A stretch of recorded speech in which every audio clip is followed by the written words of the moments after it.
Welcome to Morphic Labs, and today we're going to be discussing advanced correlation for markets. More specifically, we're going to be talking about Chapter 11, Market Discussion, Pros, Cons, and Implementation. But before we get into that, do me a favor, hit the subscribe button if you want to keep up more content like this. I would really appreciate your support.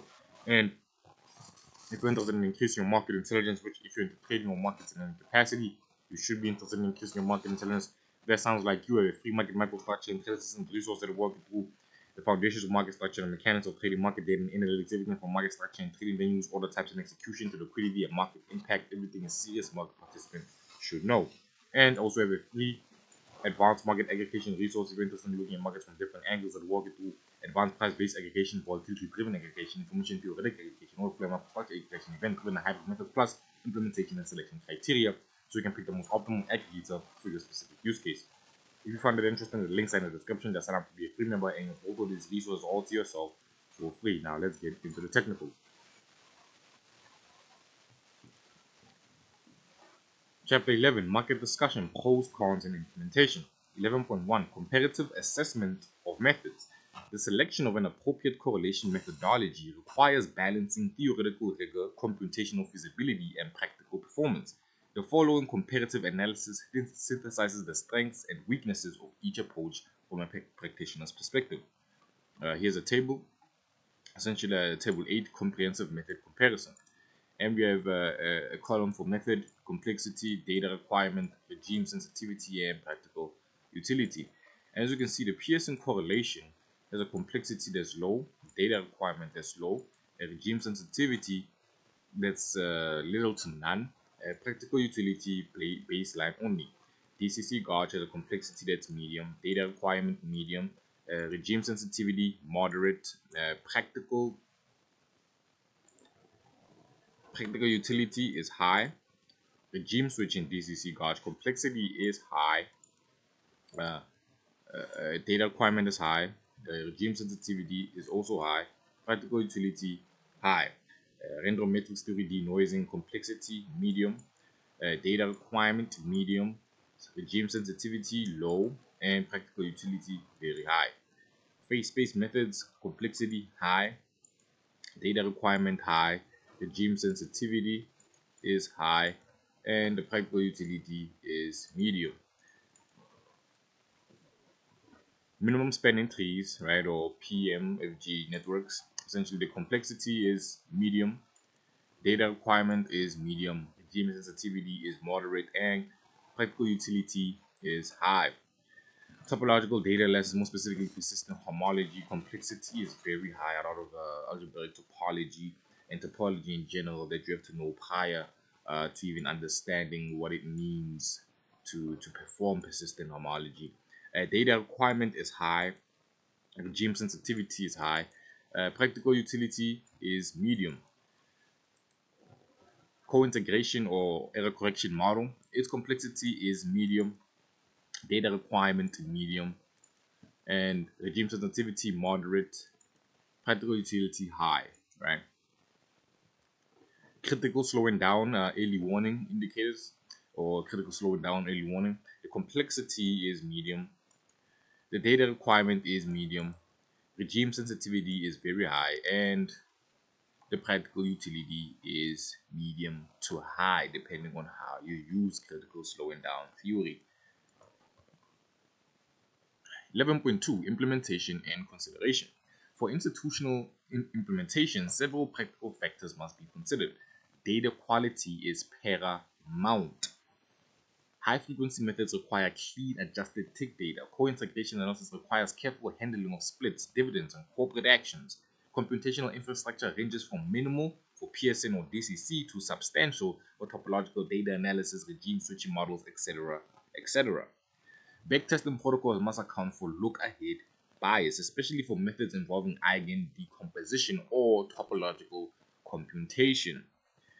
Overfitting represents the principal risk in advanced correlation modeling, with n assets with a correlation matrix having n times n minus 1 over 2 unique entries, creating enormous scope for spurious patterns, right? Now, Random matrix theory denoising provides a principal defense against this overfitting, but the choice of denoising threshold introduces a hyperparameter that itself can be overfit, right? Here's a cost-benefit analysis.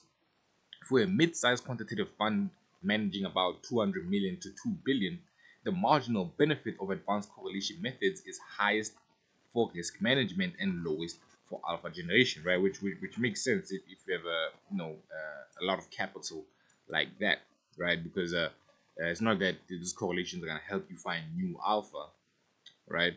The most likely gonna be more useful, especially to funds around this number, 500 million to a billion. Risk management is the most intuitive use of these correlation methods, because if you're managing about 500 million to a billion, you have to essentially have a sort of a correlation edge, right? Because if the competitor in the next fund can see that the persistent homology of the market has changed, for example, right? So you're looking at the topology of the market. If you can see that the topology change and the fund on next door doesn't, you have a correlation edge, right? You essentially know something that they don't know or can't know without hiring a mathematician or multiple mathematicians or mathematicians specifically who do topological data analysis, right? But let me stop yapping.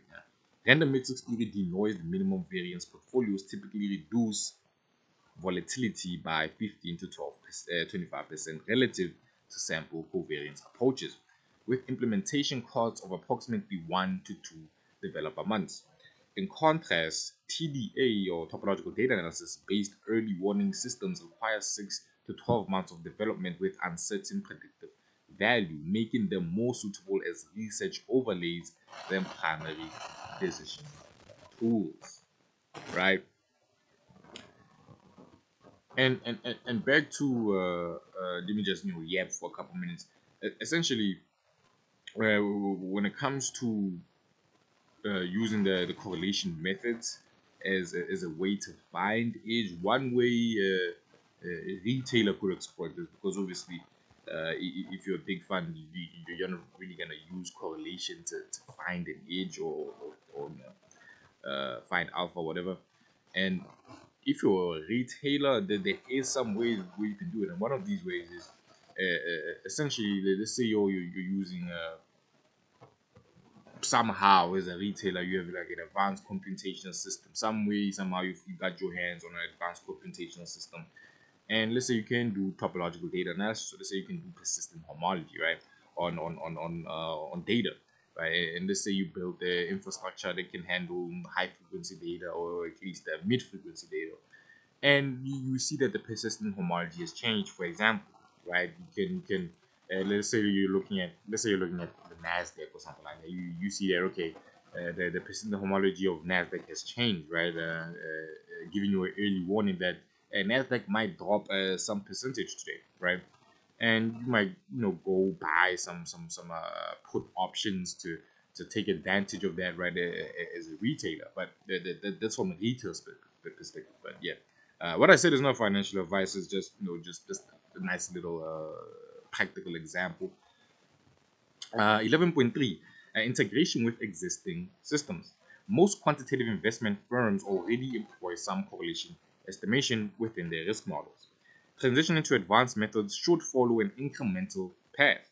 1. Replace sample covariance with a Leadoid Wolf or eigenvalue clipping as a drop in improvement. 2. Overlay DCC gauge for time varying risk monitoring. 3. Add regime switching components for stress testing. 4. Incorporate network and topological methods for qualitative market structure analysis. This staged approach allows for a validation at each step and avoids the operational risk of wholesale model replacement. And that's about it for today. If you found that interesting, hit the subscribe button. I would greatly appreciate your support. And If you're interested in increasing your market intelligence, which if you're into trading or markets in any capacity, you should be interested in increasing your market intelligence. If that sounds like you, have a free market microstructure and trading systems resource that work you through the foundations of market structure, the mechanics of trading, market data and analytics, everything from market structure and trading venues, order types and execution to liquidity and market impact. Everything a serious market participant should know. And also have a free advanced market aggregation resource if you're interested in looking at markets from different angles that will walk you through advanced price-based aggregation, volatility-driven aggregation, information theoretic aggregation, order flow and market structure aggregation, event-driven and hybrid methods, plus implementation and selection criteria. If you find that interesting, the links are in the description. Just sign up to be a free member and you'll have both of these resources all to yourself for free. And hit the subscribe button. I will really appreciate your support. And that's about it for today. I'm out.